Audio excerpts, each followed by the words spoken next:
to see you again. It's been too long. You didn't call, you didn't write, eh?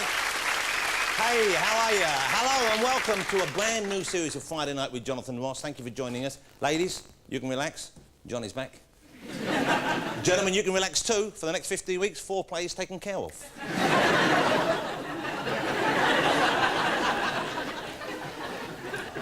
Now, I go away for a couple of months and the world goes mad. What's going on? Prince Charles is getting hitched in a registry office. Michael Jackson has a stash of perfectly normal porn mags. And Rod Stewart's getting married. And who's the lucky lady? Rachel Hunter. She's getting divorced. Apparently, Rod's proposal to Penny Lancaster was very romantic. He popped the question in Paris by the Eiffel Tower, and she was delighted because it was the first decent erection she'd seen since they started going out. Is that mean? Yeah. Talking of which, may I introduce some men who'd love to take a wrinkly old Rod up the aisle and... I said we were back, I didn't say we'd changed. It's my house band, 4 puffs and a piano. I'm a bitch, the bitch is back. Stroke's over as a matter of fact. I'm a bitch, cause I'm better than you. It's the way that I move, the things that I do.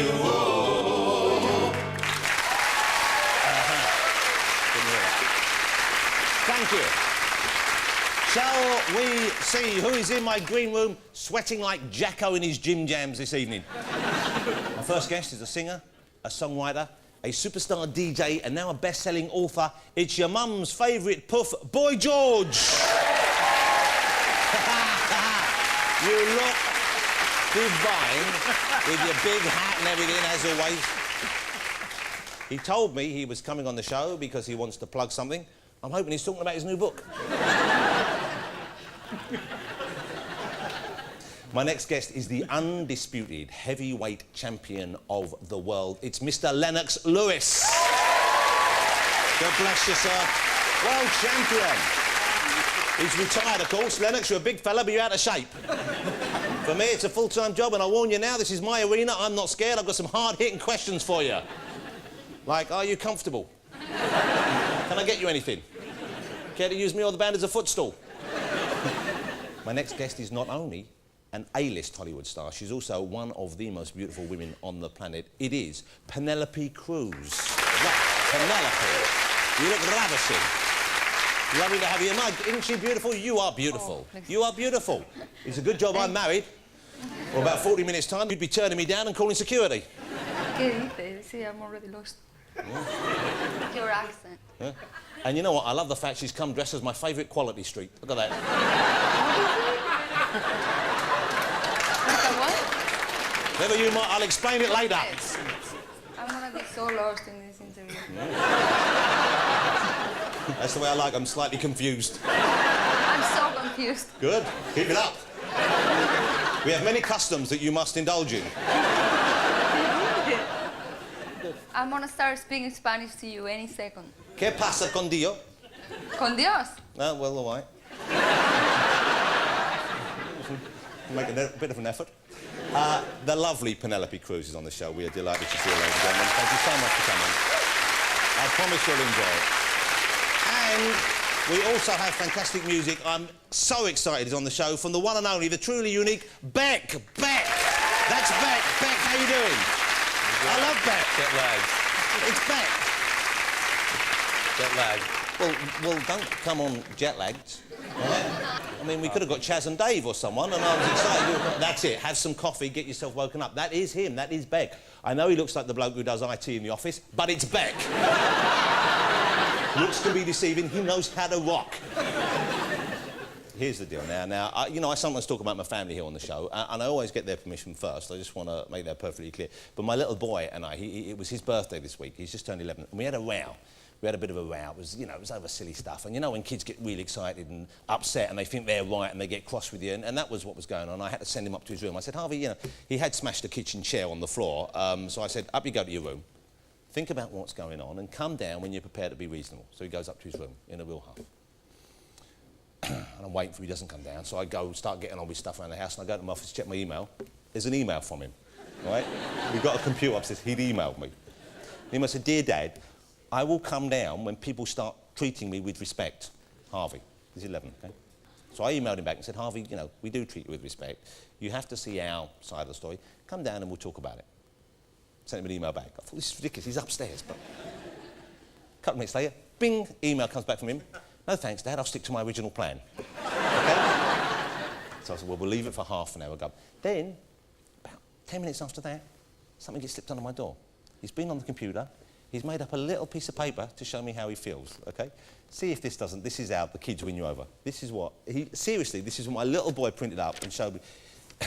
He'd gone online, he'd found this picture, he'd opened some sort of graphics program. You know, I can't do this. He'd put some words on it. This is what he delivered up to me. Just slipped under my door and he ran back upstairs. Look at this.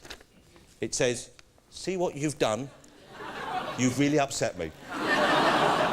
The manipulative little Look what... Look. Where's he found a picture of a baby not crying, just looking like, I'm really upset? I'll be getting him down from the room next week, I think. Should we get our first guest out? Yes. Ladies and gentlemen, I am delighted he's on the programme. I'm a huge fan of his, has been for years. It is the one and only Mr. Boy George. Do you really want to hurt me? Do you really want to make me cry? Do you really want to hurt me? Now, you're limping, aren't you, George? Yes, I was in Las Vegas and Elton John tripped me over. Seriously, what happened? You had an accident of some sort? Going into a club and I fell over. Were you drunk at the time? No, I was actually sober. So going into the club, yeah, of course. Before I actually had to DJ, so it was quite painful. Well, you know, at our age, we have to look after ourselves. I know, I'm becoming an old lady as well. Are you... Yeah. Well, that's a different thing, isn't it? Do you take any supplements? Are you on the glucosamine? Do you take any fish oil, cod liver oil, any kind of vitamins? No, I took some very hardcore painkillers. It was great. Well, that's a good thing. You're meant to be taking something every day. I've started taking small tablets of fish oil. Oh, really? Ambien's much better. Oh, what's Ambien? Is that a drug or something? Okay, I don't know what that... I don't even know what that is. Oh, don't lie. I don't know what that is. How are you? You look very well. I'm good, thank you, yeah. Okay. I'm good. Because you're what, 43 now? 44 in June. 44 in June. I'm 44 already. Don't worry about it. It's fine. That's okay. I'm not worried about it. Well, don't. I'm not. Well, don't start. Can you see a line on my face? No. Hey, but you're still wearing... You're not wearing that much makeup. Oh, I'm wearing lots. Are you? Yeah. Discreet makeup. Exactly. Because you were wearing makeup a while ago. You started wearing that black chin effect, didn't you? Yeah, I was doing that for Taboo. OK, because you're in the play. But you were wearing it out as well, weren't you? Well, you know, I'm very committed. I know exactly what you were doing. You were drawing yourself on a thinner face. That's all you were doing. No, I wasn't. Yes, you were, look. No, I wasn't. You were. Actually, you do look thin there, though. That's because it's a great photograph. It is a great photo. But is it a good trick? It seems to work. But, you know, my whole life's been about creating illusions. I mean, that's not a mystery. You haven't revealed anything interesting there. Oh, don't start. New York is where you live now, is that right? It's where I kind of, where I've set up home at the moment. OK. Yeah. Why New York, George? I kind of got trapped there after Taboo. I just sort of started to really enjoy being there. I never actually planned to move away from London, but I was there for like 4 months to do Taboo, and then I just started to really enjoy it. And OK, so Taboo was the musical, the stage play musical that you wrote, OK? And it's kind of about your life, a chunk of your life, and other people on the London scene. Huge hit in London, wasn't it? Well, it went on for a year and about 4 months in London. Well, that is a big hit, and, you know, a new play with no kind of precedent, because normally it's plays that we've all seen from 20, 30 years ago that they bring back. Neanderthal Lloyd Webber. Yeah, exactly. I went to see Taboo. I really enjoyed it, and I don't go out much to see those sort of things. And it was transferred to New York. It was Rosie O'Donnell. Yes. Now, explain. People might not know who she is. I'm aware of. She was a talk show host or something, wasn't she? Yeah, she's a very successful talk show host, and you know, she put a lot of money into the show. And in some respects, it was a fantastic adventure, but it wasn't quite right. So it basically didn't work. The New Yorkers didn't like it? Well, it worked for a period of time, and, you know, it was an adventure to be on Broadway, but, I mean, there was a lot of kind of animosity to us coming from London. And, you know, the theatre world is very closed. They go on all the time about how saving live theatre, but actually if you do anything new and interesting, they do everything they can to shut you down. They don't want to go and see it? No. And you decided to stay in New York after that because you just fall in love with the city? Well, I'd sort of planned to be there for 6 months, and then when the show closed, I thought, I don't want to leave. I had this fantastic apartment. Yeah. So when Rosie said she was shutting the show, I said, well, if you pay for my apartment, I'll do the rest of the shows. So she paid for it till June, and then I just sort of stayed there. Over here, how do people react to you over here, and how does that differ to the way people respond to you in the streets, say, in New York? In America, people call me Mr. George. Mr. George? I think my name's Boy, which is quite amusing. Yeah, that is... And they shout your name out in the street for some bizarre reason. You're sort of walking along and they go, "Boy George!" Yeah, Well, they're excited to see you, you know? Whereas over here, people, if you're famous, people pretend they don't know who you are, which I kind of prefer. But they're secretly checking you out, though, aren't they? Yeah, but they're sort of a bit more subtle about it. Yeah. I mean, you know, wherever you go in the world, there's always great people, and I've got great friends in New York. You know, London will always be my home, but at the moment, what I'm doing is really focused on America. Now, you've got a book out, another book out. Now, your last book was, how long ago was the first book? 1995. Oh, so it was quite, I didn't realise it was that long ago. I'm trying to kind of compete with Shirley MacLaine, you know, one every few years. Yeah. Well, Joey Halliwell has had a few out, and she's done nothing worth talking about in her life, really, has she? You might as well just, print the diets, that's all we really want. It's called, what's the name called? Straight. Okay. And so this is the story since the last book ended, your life story since then? Well, it's kind of a follow-on from the last book, but it's also more opinionated. Right. You know, the first book was kind of like this happened, then that happened. It was more a sort of an account. This is more the way you feel about people and things. It's more of a bit of a rant, this book. Yeah, because I've seen you in the paper and you seem to be ranting all the time. You're going on about Elton John, you're going on about George Michael, you're going on about Eminem, you're mouthing off all over the place. I've got Tourette's. Yeah. Well, now, it does seem like you're just turning into a grumpy old person. I've always spoken my mind. When has that been a surprise? And when has having an opinion been a crime? Yes, that's true, but it's all over the papers now. No, what they do is they pick out snippets from the book. If you read the book, it's very well rounded. I've started reading it and I'm enjoying it. I don't just slag people off, I actually make very valid points. Well, you think so. Well, I do, yeah. I bet some of the people you make the point about don't necessarily Elton agree. John singing with Eminem, I think I have a choice, a right as a gay person to say that's not right. Of course you do. What would Elton say back, do you think? Do you speak to Elton? Who cares? Who made him the headmaster? I like Elton, though. Don't you like Elton? I do like Elton, but, if you're going to do something extreme, then expect a reaction. Yeah. Get over it, darling. Okay. All right. You just sang a song, The Bitch Is Back. Well, here we go. Yeah. Well, that's kind of what we like about you as well, I suppose, isn't it? It's that saying, I speak as a fan. But do you say it to get a reaction? Do you say it to provoke, or is it just that you want to get your ideas, your feelings out? What happens is somebody asks me a question and I try to answer as honestly as I possibly can. So someone says, what do you think about Eminem singing with Elton John? I'm a homosexual. I'm not ashamed of it. I love being gay, so I'm going to speak my mind. Of course. Do you think people sometimes try and provoke you, though, or do they ask you questions which are leading you? You don't have to provoke provoke me. It's very easy to get me to talk. Yeah. And do you get upset if people say things about you? Not at all. No? So you're quite happy in... Because what you say about me says more about you. Oh, let's talk about... I think it's really part of the parcel, I mean, when I was younger, I used to really get wound up about personal comments. Yeah. I have to say, in the last 10 years, really honestly, I do laugh. Yeah. Somebody wrote this thing about me last week and it said I'm the least spiritual person they've ever met. And I think, thank God, because I don't trust anybody who says they're spiritual. Because if you are, you don't have to tell people. Now, are you with a partner at the moment? Are you single? I'm actually dating a Ukrainian at the moment. A Ukrainian gentleman, yeah? Okay. Does he speak English or is he... Not very often. Okay. Okay, and what is the... He often says to me, you are a dirty boy. Well, he probably doesn't know a lot of other words, I guess. I think that's sufficient. What does he do? Does he work over here? No, he doesn't work. Okay. Does he live in New York or is he a London Ukrainian? He lives in New York. Okay, okay. Ukrainians are very hard workers. I love Eastern Europeans. Do you? Yeah, they're so gorgeous. Yeah, So indifferent. Okay. Open the borders, I say. Open the borders. I'm quite excited about something else you're doing. Last time I can't remember the last time I bumped into you, but I remember seeing some clothing you had on. You had a jacket on with really nice details all over here. And I asked you where you got it from, and you said you'd made it. Yeah. You just designed it. And I think that's what you do a lot of now. You kind of customise your own clothing, don't you? Yeah, I sort of, sew on long flights. But it's nice, though. Is this your own clothing label you've got now? Some of it, yeah. Okay, what's it called? It's called Be Rude. Wow, let's have a look. Beat boys, superstar DJs. Here we go. Hey girls, beat boys, superstar DJs. Here we go. Hey girls, beat boys, superstar DJs. Here we go. Hey girls, beat boys, superstar DJs. Here we go.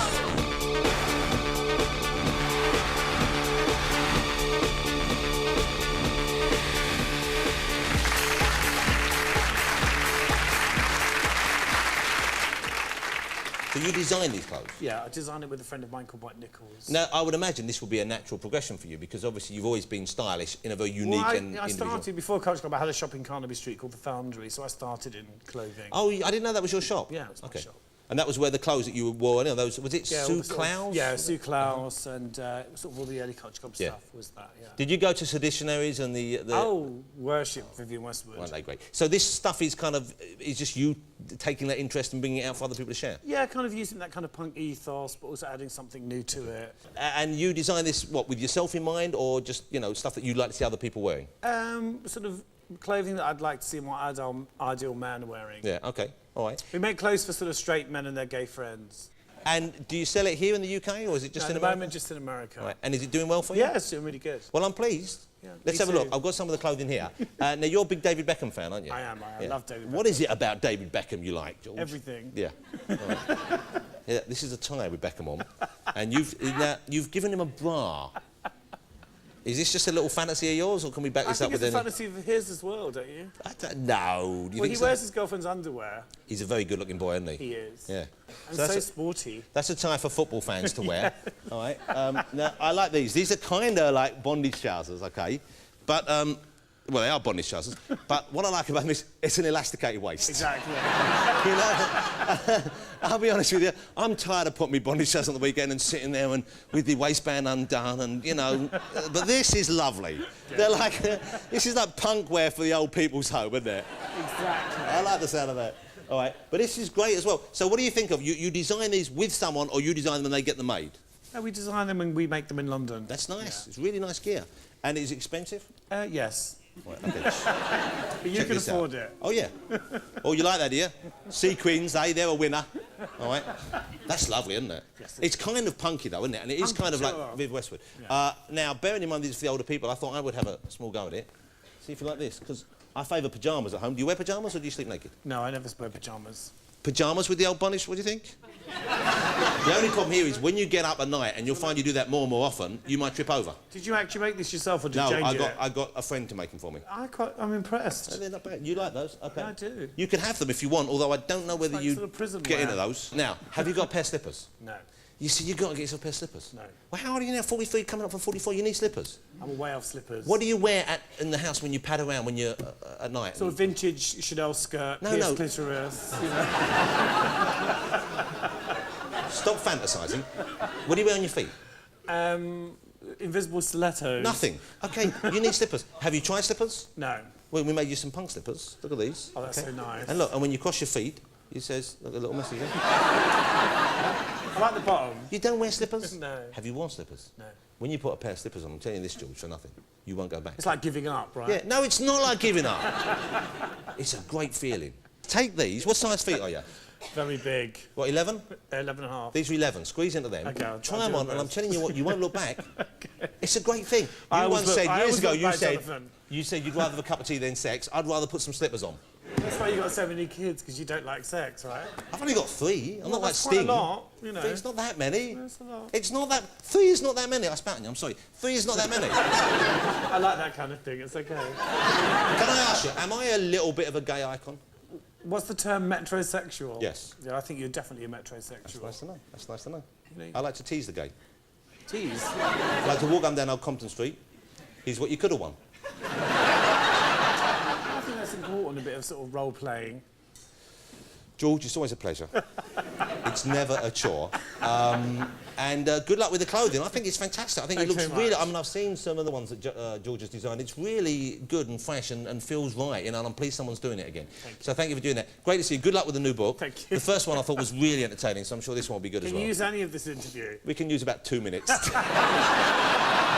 and gentlemen, we wouldn't change it, would we? It's Boy George. That's great. Hey, look after your legs. How long are you in town for? About 2 weeks. Well, if you want to come in... All right, okay. Let's clear up the car. We've got...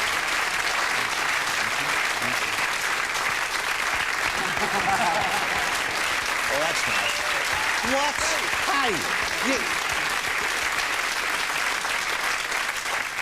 Well, I want them back, then. They're so comfy. I don't understand. Why would you resist a slipper? Do you have slippers? Yeah. No. Who has slippers? Who's still in denial about their age? Yes. Isn't he lovely, George? Yeah, I love George, great. he's great. Top sleepologists have come up with a list of the most common dreams for men and women. Did you see this story in the newspapers? This intrigued me. Ladies, if you've ever stared over at your slumbering prince lying tousled and unshaven in the bed in his piggy jams and wondered, is he dreaming of me? Is he dreaming of me and the kids and that magical picnic on the river last summer where he held me in his arms and told me he loved me? Then the answer's no. Apparently he's dreaming about sex with strangers, fighting, driving fast cars and firing guns. But you can argue all you like, fellas, you know it's true. All of us in our dreams want to be in Bad Boys too. At least the men, though, in this survey were honest, because I don't know whether the women were, because the women, when asked, said that all they dreamt of was eating with pals, buying clothes, childhood, and the struggle of combining work with home life. I believe you, ladies, although I do have one question. What part of combining work and home life makes you shout out in your street, "Punish me, George Clooney, I've been a bad, bad girl"? Do my bit for the sexies. Now, I have an apology to make, apparently. I have to apologise to Toyah Wilcox. And Toyah, I am sorry. Apparently I was so rude about her appearance last year when she was on the Help I'm a Celebrity, Get Me Out of Here, that she went off and spent £17,000 on a facelift. She's attributed this directly to my comments. Now, I don't remember this, but apparently I quipped something to the effect of, she looks so awful, she shouldn't be allowed to be on telly, she should go away and do something about it fast. That does not sound like me. I mean, there'd have been a joke in there somewhere, but here's the result. Here's what she looks like now. Now look at that. She looks great, doesn't she? She looks nip-tuck-tastic. Take that, gravity. I'm starting to think I should use my powers more often. Camilla, if you're watching, on the big day, you don't want to be down on the mould. You want to be up on the balcony, don't you, hey? Thank me later, Charlie. A knighthood would be nice. Should we get our next guest out? I think we should. Ladies and gentlemen, I'm delighted she's on the show. I've always enjoyed seeing her in the movies. I think she's a charming and very talented actress. It is Penelope Cruz. Got myself a crying, talking, sleeping, walking, living dog. Got the one and only talking, living dog. Penelope, you look delightful. Thank you. Thank you for coming on. Now, I understand that you were listening to the first part of the show and you found my accent and the speed with which I talk quite hard to follow. Yeah, but see, now I understand you, which Well, I'm very happy about, because I'm also jet-lagged, Okay. like Beck. Where have you flown in trying from? From LA, and I From got here last night. Okay. Do you live in LA now? Well, my main home is Madrid, you know. Okay. That's really my home, where my family is, my friends, and I also have a home in LA, and I'm a little bit between the two places. I've been to Madrid. I thought it was lovely. I'll tell you what I noticed about Madrid. This is the observation of a foreigner in your city. Number one is, load of Spanish people there. That's number one. Yeah. Number two is, what weird hours people keep there, because they seem to... Yes. What time do they eat normally at dinner in the evening in Madrid? 10:30. Yeah, that's so late. But what is weird for me is the opposite. Like in LA, the dinners are at 6 o'clock. Yeah. I will never get used to that. But I refuse to. But how do the Spanish people, you eat at 10:30, and then what, they go out clubbing and stuff? No, but that's more of a myth, you know, like people think we take naps every day in Spain. With a big hat. You have a hat you sleep under? More in Mexico, but Yeah. anyway, people I've think seen that this too. happen. Like, it's true that we eat very late, and everything is later. The stores open later, the banks open later, everything opens 10 o'clock, then everything closes for a couple of hours, and everything is open again until 8. But that's kind of weird for us, because if you wanted to go somewhere, how do you know it's not nap time? How do you know? Does everyone agree when they're going to have No, their little everything hat with the nap and the sleeping? Everything is closed from 2:30 to 5. Okay, So you 2:30 till 5. Okay. It's closed. And but then people are it not. opens from 5:30 till when? From 5 to 8. Okay. Or And then 8:30 is and open then again. home, a little nap. Not a napping, yeah. Yes, that's probably. a nap. Yeah, little nap, and then out to eat. Then out to eat 10, And then 10:30, another nap. And then another long nap. Do you nap in LA? No. Okay. Is this the longest you've ever talked about napping in your Yes, adult for life? sure, for sure. Well, now, we'll talk about the new movie you have coming out over here called Don't Move. Now, this is an Italian film. You're Spanish, of course. I'm established- Spanish and I play an Italian. You speak in the Spanish, movie. but you play an Italian. You speak Italian. Did you speak it already, or did you learn it for the part? I spoke a little bit, but I had to train very hard for the movie because I had to lose my accent completely. Now, the movie, it's about as Italian as a film can get, I feel. It's very European in its flavour and its style. It's kind of got... There's a lot of big drama in it and a lot of emotion in it, which presumably is one of the things that attracted you to it, is it? Well, I also feel it's a very universal story, what it talks about. I think you can feel identified with all of the characters, and it's a story that broke my heart when I read it. It's probably one of the most incredible experience that I've had in my career. It's, I suppose, really, it's a love story at the very heart of it, isn't it? It's a very peculiar love story, Yeah, but yeah. it is. Now, you look quite strange in the film. You don't Ugly, look... you can say it. No, Very not ugly. in I the wouldn't film. say ugly. I wouldn't say ugly. I would say different, that's all. You know, you look kind of different. I still think you're, as we say over here, doable in the film. I don't think Horrible, that's Yeah. horrible. Why is that horrible? It's Well, not ugly's all bad right, to say doable's that. no good. Because the character, I mean, you've seen the movie, you know, the character is so sad. And I to know, say I it's I doable. felt the sadness, but at the same But you time I was said, thinking, "George, you yeah, I were probably okay." would, yeah. You were so hard. Okay, let's have a look. This is a clip, and it's quite, I'm telling you, it's quite a powerful moment in the film, this, so be prepared. The film is called Don't Move, and perhaps we'll talk a little more about it after this. This is Penelope in action.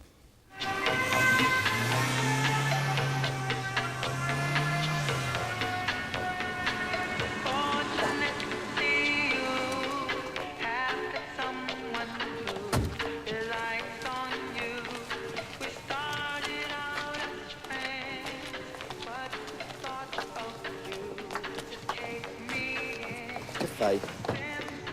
Ballo! Fa male. Che hai detto? Ho partito! Che hai fatto? L'ho fatto! Che hai fatto? L'ho fatto!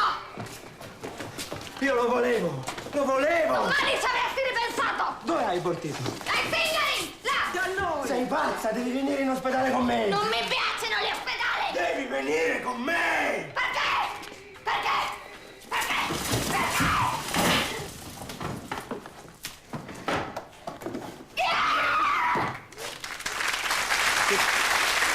That's really powerful stuff, isn't it? Yeah, I love this movie. Yeah. Well, I can see, you know, what a great part to get. I mean, you can really get your teeth into it. I feel so privileged, so lucky that they thought of me for this character because it's the kind of material that I'm always looking for. But that's kind of how we think of Italian and Spanish people, being that kind of dramatic and that kind of bonkers, really. You know, that kind of, I mean, passionate. What about British? Do you get that angry? We're very, very controlled. Okay? I had an Italian girlfriend once. Tiny little thing. She jumped up once. She was jealous. I didn't do anything. She jumped up. She bit me on the face. She was hanging off my face. Her feet were a foot above the ground. It's true. You didn't get scarred. I did. I got a big mouth mark there for about a month afterwards. She's a Buddhist now. It's all okay. Good. But are you fiery? I do have a temper, but I don't get angry a lot. The problem is that when I get angry, which is like once or twice a year, people laugh because What? they don't see it. And I don't know why. From the outside, it might look very funny because I've had this problem with my family, with friends, boyfriends. They always laugh when I get really angry. Okay, well, now, why do you think that is? Is it because you're a small person, do you think? Maybe because of the Yeah. rage is so big and I'm tiny and I don't get angry a lot, so they don't expect that. We Or- have a Chihuahua at home at the moment. You're not comparing me with her. Well, obviously not. We have a cat as well. I was just making small talk. Well, we have a Chihuahua, okay? It's a sweet little long-haired Chihuahua. But when it gets angry, it's ridiculous. Because it's so small, but it obviously thinks it's a big dog, and it's going... grrr, grrr, and you just pick it up and put it over there. And maybe that's what they're thinking. What's she going to do? What's the worst she can do? Maybe bite my knee. I don't know, maybe I know I do weird things like kick furniture or once I was eating a plate of bacon and I threw the bacon at my best friend. You threw bacon at your And friend? then I threw shoes at her and of course she started laughing, then we hugged each other and the discussion was over. Because You see, that's what we miss here in England. We don't get bacon shoe-related fights and then hugging. Now, when was the last time you lost your temper then? see, I don't even remember it. I That's a think good a thing. couple of years ago. Do you have a way of controlling your temper then? What do you do if you feel yourself getting angry? How do you calm yourself down? I try to go take a walk and breathe and be by myself a little bit and Get away be from the problem. objective about it. George, you listening? Because you could do with some calming down, I suspect. Next time Elton says something, go for a hike. All right? Now, let's talk about a friend of yours who you've just made a movie with, Salma Hayek. She's a Spanish-speaking actress, but she's Mexican originally, I believe. Is that right? She's Mexican. OK. There's the two of you together. I admire seeing her in films. I could look at that photograph all day. Now, what's this film you've just made together? It's called Bandidas? Bandidas. OK. And where did you shoot it? We shot in Mexico for 4 months. OK. Yeah. I heard that you had a problem getting into Mexico. There was a problem with the flight? Yeah, we left for a week and we went to LA, and then when we were coming back to Mexico, we had an emergency landing. So this is you and Salma in the plane together? And my father and 2 of my best friends. Yeah, that's great. I'm more interested in Salma, to be honest with you. Well, my father... Yeah, I'm pleased they were well, but let's talk about you and Salma. So I'm imagining you're sitting next to each other, is this right? Yes. Wow, what a treat that is. And did you notice you got more service on the plane than anyone else? Did you get offered more nuts, more soft towels, that kind of stuff than the other people? We didn't get offered anything, no? because the stewardess were acting very strange. And we were looking at some stupid fashion magazine, and then we saw this stewardess carrying an oxygen bottle. That's not a thing you want to see on a flight, really, No, is it? but we thought, that's not for us. It was maybe taking it from one closet to the other. Yeah. But what is interesting is that it was Halloween, and we were all wearing masks and wigs, and then the oxygen mask came down. Right. So we thought maybe it's part of the joke for Halloween. Yeah, it would be a nice way of a pilot scaring you on Halloween, yeah. Yeah, we thought, this is not going to happen. This just doesn't make any sense. And Well, you wouldn't think it was going to happen to you anyway, would you, when that happens, I guess? at the beginning, no. I got very nervous, and I put the mask on when I saw everybody in the plane had it on. But Salma looked at it, and she kept writing the immigration card, the costume card thing? Customs card. Yes. Okay, so yes. she's a cool cookie then. She kept writing, like, she did. You know how some people get nervous if they don't react? They pretend it's not going on. Yeah, but then she realized I didn't talk like, for 20 seconds, and then she thought that was really strange. So she looked up again. She saw I was looking at her with the mask on, and then she put it on, and I had a huge nerves attack. I don't blame you. So what happened with the plane? It was just, it was in danger? The what? How's The that espresso machine. Bob. Despressurization. Hardly worth getting Despressurization. upset about. Oh, the pressurization in the cabin. Yes. Right. That's what Because the happened. espresso you can live without. But the air you need. Although I know Italian and Spanish women, they love the coffee.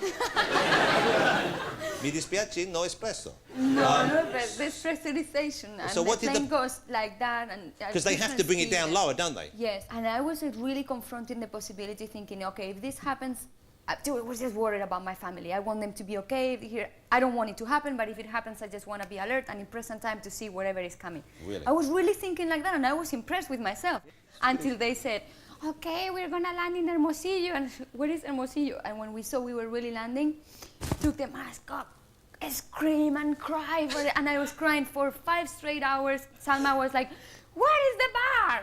Both reactions, and I decided to go and talk to strangers. Okay. Because the people that were with me they have no more patience for me. Well, they've been through it as well, I guess. They weren't that impressed. No, they were much more relaxed. They said, but let me go to the bathroom. I already... And did your life flash before your eyes? Did that sort of thing happen? They say that when people think they're going to go... Nothing about the past. For me, it was all about the future. Like, make sure my family's okay. I hope they will be okay. My biggest wish was that, and then like trying to be very alert to see what was coming, something was coming. I was really not worried for me. Yeah. Oh, that shows you in a very good light, of course. Yeah, I mean, I was surprised about that reaction, but it's like, if you girls, you want to live your life like 100% every day. It really happens. Seize every opportunity. No, opportunity of seeing, seeing and learning. Yes, that's what I meant. See every opportunity. Opportunity of what? Well, don't keep saying, I'm trying to agree with you, for God's sake. I'm just saying nice things back because I'm getting bored with the story and you keep going... Oh, you don't get bored talking about naps. Well, we've done about 15 minutes of it. I know how your friends felt at the airport now. All right, we all feel like we've been through it with you now, right? You're on the ground, it's fine. I know, it's true. I do like talking about it. Well, we've noticed, but now let's talk about something else, can we? So Bandidas, is that finished, that film now? It's finished. Okay. It's going to come out in the summer. Okay, you've got a lot of films coming out at the moment. I mean, we've got Sahara is coming out. Next month. And that's a kind of action-adventure film, isn't it? Yeah, it reminds me a lot of the energy of Indiana Jones, And you co-star that with Matthew McConaughey, okay, who I met once years ago. I think he's a great fella, really good fun. He was arrested for naked bongo drumming once, wasn't he? Well, Well, he was. Did he admit to you that that Yes, happened? he was caught Yeah. naked playing the bongo drums. Did that ever happen to you? Not recently. I just like the No, hold on, let me think, pictures just in that- case I'm missing something. Do you ever get naked and play the bongo drums? I've never done it. No. But you've got to seize every opportunity. As we were saying earlier, and I have some drums here, and if you'd like to... I once came home and found my wife, who was heavily pregnant at the time, sitting in the front room wearing just a bra playing the accordion. The accordion, naked? Yeah. Well, semi-naked, had a bra on. Had a what? A brassiere. Only a, oh, okay. Only a brassiere. Okay. I don't think she owns any knickers, to be honest with you. Okay. Well, she did once, but I threw them all away. Do you wear undergarments? Excuse me? What's wrong with that question? You can ask me the same things if you want, it's fine. Do you? Yeah, sometimes. But for I've cash, I never take them off. heard it called like that. You get Undergarment. But isn't it nice to hang, well, you're not hanging your kiss, but to be free, To be free, it's good to be free. to feel the breeze. Oh my God, you're funny. You are funny. Well, yeah, funny peculiar, probably, I imagine. Peculiar. Now, I understand that making films must be, at times, great fun, exciting, and a challenge, of course. At other times, there are long periods, especially big-budget movies with special effects, where you don't get to do much. How do you while away the time? Do you knit? Do you read? What do you do? Well, there are always things to do on the set because right now I'm working in 4 different languages, so I always have a teacher next to me. Wow. I'm always working with a dialect coach or some kind of teacher for something. In Sahara, I had to learn so many different things. I had to learn how to ride a camel, gallop a camel. You gallop on a camel. That's a real talent. Well, I thought they were crazy when they asked me to do that, but They didn't know what they were dealing with here. You've survived a we major did it, plane crash. and You can yeah, do the camel. gallop a camel. And there are always crazy things like that to learn in a movie set. And how is riding a camel? It's very scary at the beginning. I have nightmares about it. The first day I got on the camel, it was so big, and I'm good with horses, but it's a completely different world. Well, it's a different motion, because their knees bend in a wibbly-wobbly way, don't they? Wibbly gobbly way. Yeah. What? Did you not know about the wibbly-wobbly way that the camel's knees bend? No. Say after me 3 times, wibbly-wobbly way. Wibbly gobbly way. Say, el perro de San Roque no tiene rabo porque Ramón Ramírez se lo ha cortado.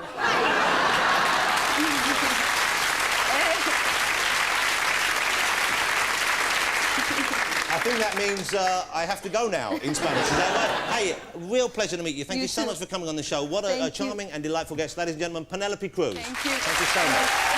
It was a real pleasure. Thank you. Thank you very much. Thank you, very nice. Thank you. Wonderful. Let me see, what a charming guest. Oh, you see? What a lovely guest. He's so funny. He's funny. She's saying that in a slightly scared way, though, isn't she? It's What am I saying? sort of checking. Spring is finally here. It really feels like it, doesn't it? Doesn't it feel great that the winter's gone? It's time for most of us to shed those winter layers, with the obvious exception of one man, Peter Stringfellow. Oi, guy. I know he's getting married, but now we know the reason. He's pregnant. Carrying a hippo from the look of things. Explains why he's got mirrors on his bedroom ceiling. It's the only chance he gets to see little Peter. And yet, amazingly, that isn't the most off-putting picture of Peter Stringfellow this week. For health and safety reasons, I might have to warn you now. Anyone intending to have either food or sex later this evening, look away now. Oh! I feel like Ray Milland at the end of The Man with the X-Ray Eyes. One question springs to my mind. How does he get them out at the end of the day? Because they are wedged way up the Stringfellow crack of doom, aren't they? I mean, that's a tight fit. That reminds me, I must buy some more cheddar. Should we get our final guest out? Yeah. Ladies and gentlemen, he is a world champion several times over. I am delighted he's here this evening. I have admired him in the ring. I'm sure I will feel the same way when we sit and chat in just a minute. It is Mr. Lennox Lewis.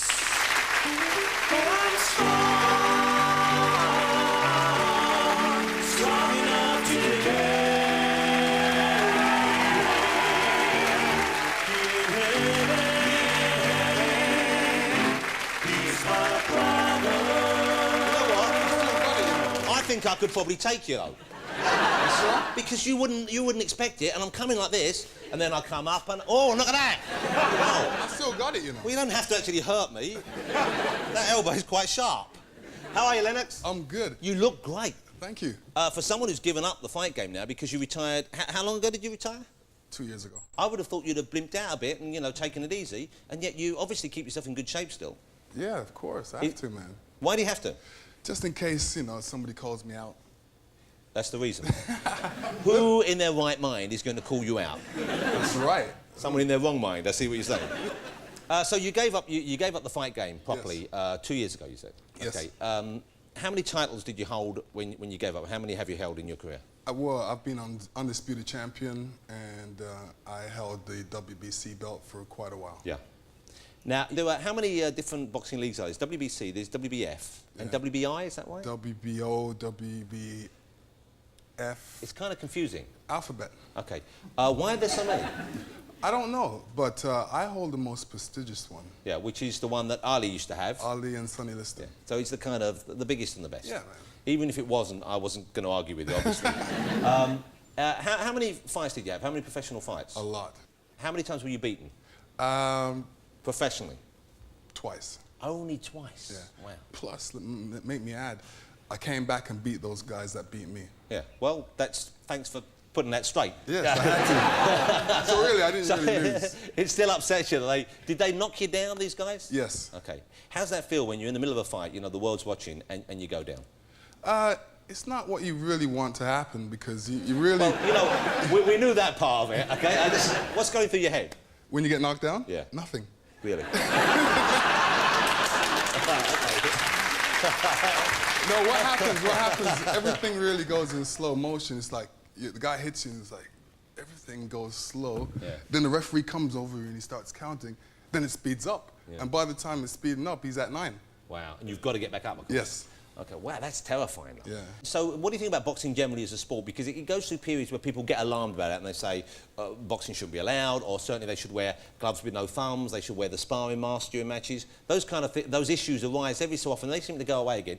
You've been right at the centre of the game for years. Sure. What's your take on it? Well, you know, some fights that, you know, you steal with the sweet science. Muhammad Ali's my hero. Yeah. So he dealt with the sweet science, and the sweet science is boxing without hitting, getting hit. And then so keeping moving, keeping, you know, yeah. Yeah, and, you know, you do all types of different things. You work on your jab, uppercuts, hooks, defense, movement. So you got a lot of different things that, you know, fans out there can see and watch their favorite boxer and see them doing different things. And was Ali the best, do you think? Was he the Oh, he was the greatest. He put everything together in the one package. Yeah, he was the greatest. He did everything, you know. He was...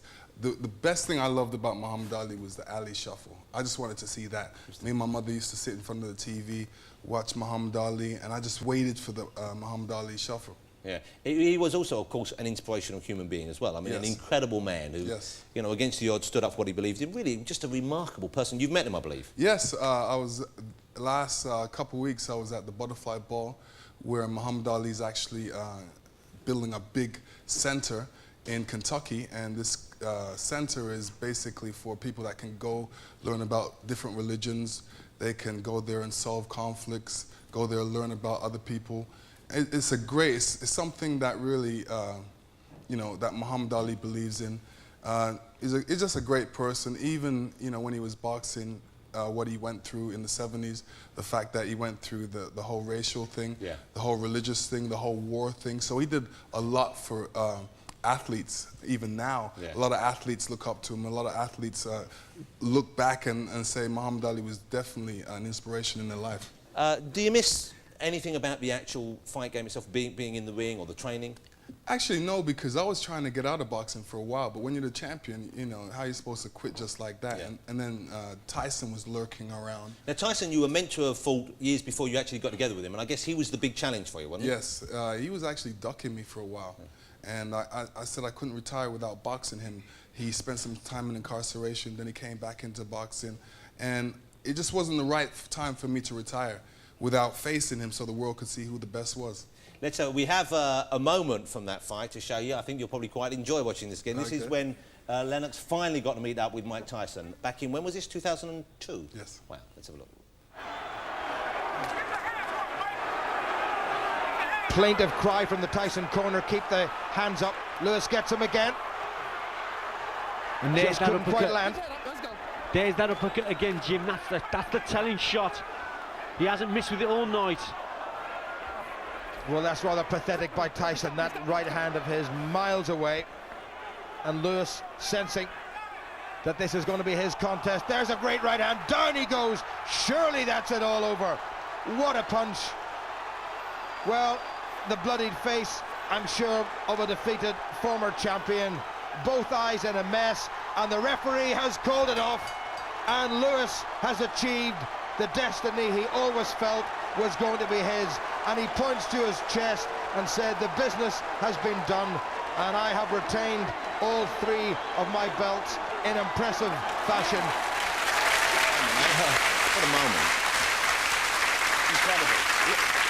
Let me tell you, Mike Tyson is tough. I actually respect him after that Can I fight. just say, Lennox, you don't need to tell me that. I had already come to that conclusion. Yeah. He's more than tough, though. He was, like, super scary. I don't know, because you're a handsome-looking guy. You're a normal-looking bloke. You're a big fella, but he looked like a menacing. kinda, He's menacing, like a Rottweiler or something, because he had next to no neck, did he? Let me tell you, he's got some sharp teeth. Yeah, well, we know that. He bit someone's ear off. Who was it? Yeah. Was it? Holyfield. He bit Holyfield's partner's And he ear off. also bit me on the leg. Did he? At a press conference.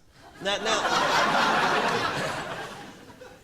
This was for a boxing fight. This was a pre-Tyson Lennox Lewis fight, and you know, they announced him. There's a photograph from it. It's all going off right there. Yeah. He got down and bit your leg? Well, what happened? He went out, got introduced first. I came out, got introduced. My introduction was a bit longer than his. Yeah, because you were the champion. Yeah, I think he didn't like that. He took off his hat, threw it on the ground, and walked over to me. Uh-oh. My security stepped in.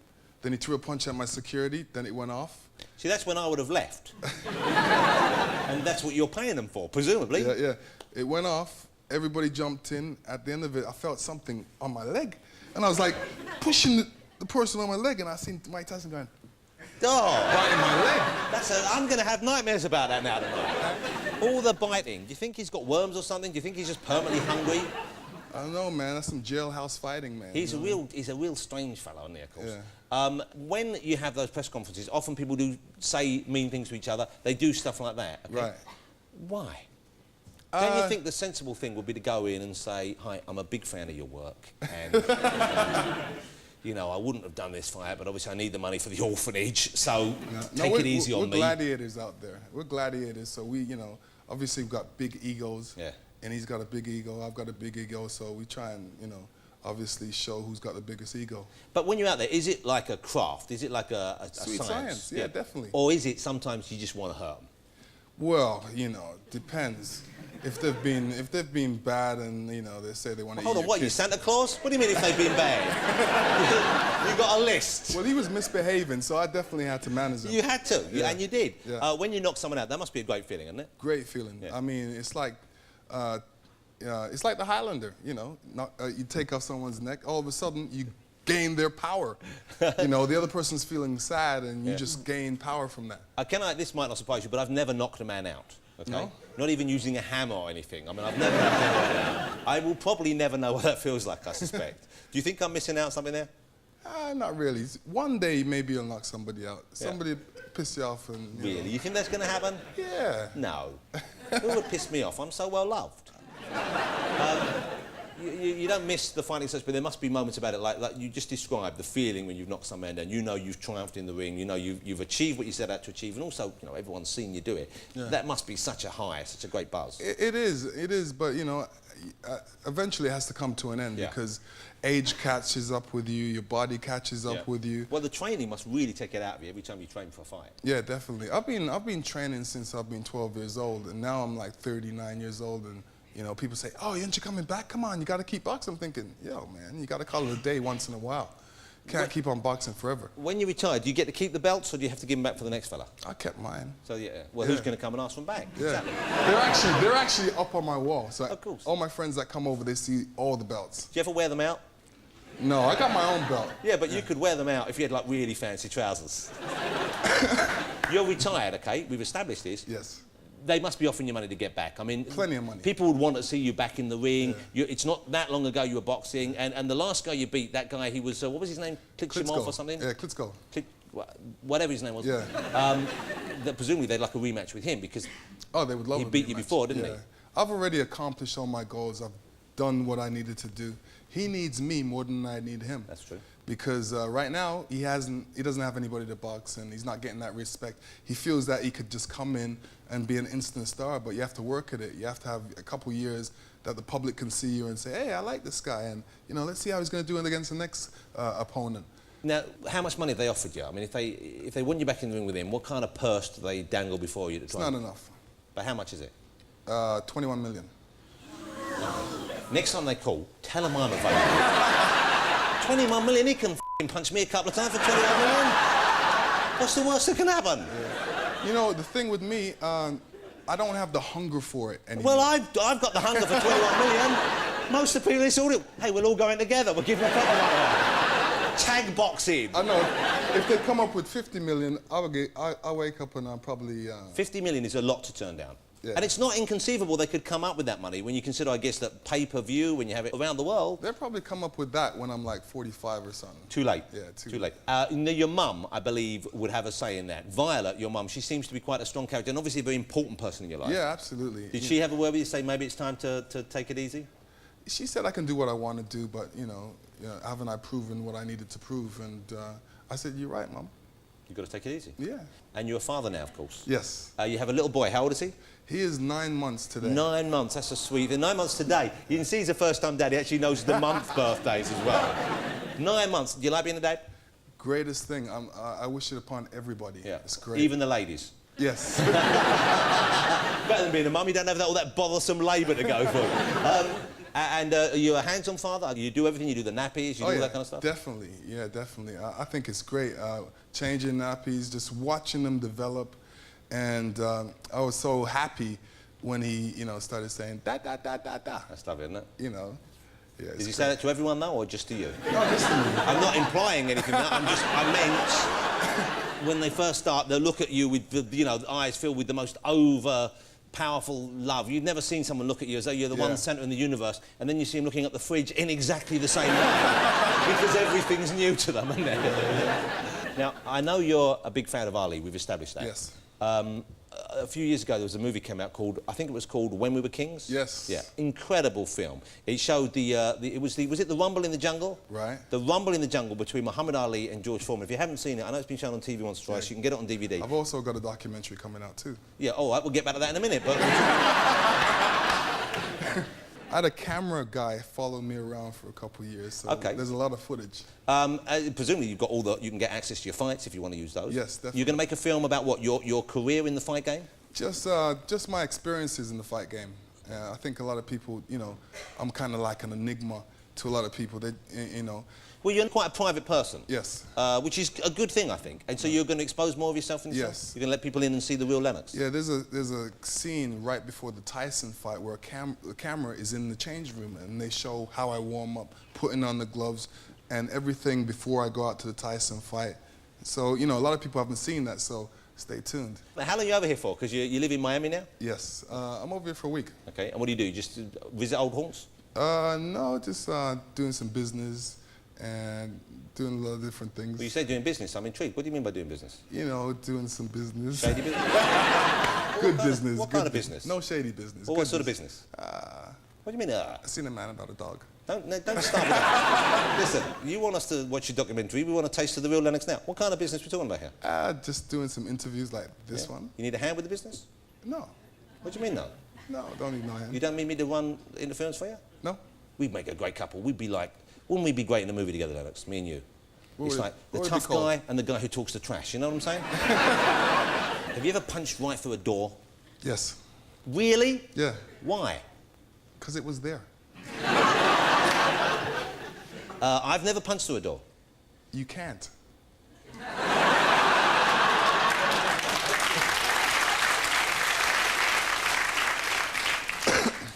I kicked a cupboard once. How was your foot? Not so good. Lennox, it's been really lovely having you on the show. Maybe if you do come out of retirement for that 50 million, I'll be ringside cheering you on. Okay. And good luck with the documentary and with fatherhood. All Ladies right. and gentlemen, Lennox Lewis.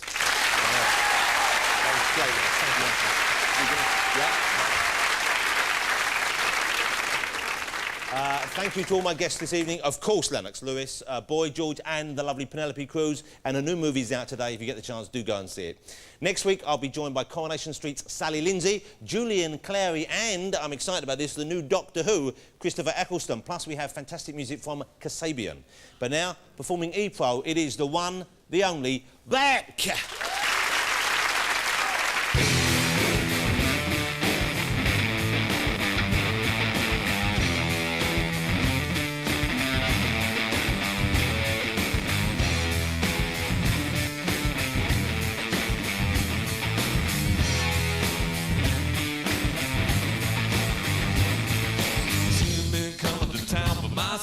Straight down out the world, but my fingers holding on to the devil. I know all my troubles are hanging your trigger. Keep your eyes on the road. Shoot your mouth if you know where you're aiming. Don't forget to pick up what you sow.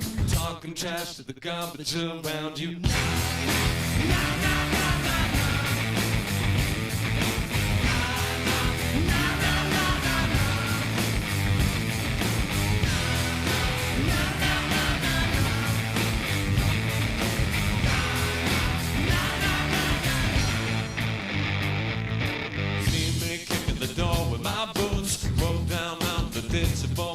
Snakes on the back of your room. Running out of confection of venom. Ever drunk the points that you use. From the walls of the eyes of a gambler. Now I see the comfort to you. Hammer my bones with the anvil of daylight.